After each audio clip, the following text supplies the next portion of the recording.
तो गाइस ये है करेला, जो बचपन में ये हमारा दुश्मन रहता था। हर हर बच्चों का ये दुश्मन होता था बचपन में। जैसे दुश्मनों को देख के मुंह टेढ़ा हो जाता था, वैसे इसको जैसे पता चला कि आज करेला बना है, मुंह टेढ़ा हो जाता था। भूखे रहना पसंद था, पर करेला खाना पसंद नहीं था। पर अब इसको बड़े होने पे मालूम चला इसकी वैल्यू।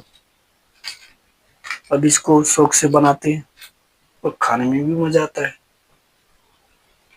अभी इसको देखो कैसे बनाता हूँ, इतना बेहतरीन बनेगा।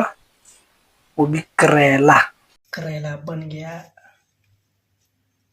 करेला शौक से खाया जाता है, छोटा नहीं, गोटा तो नहीं था।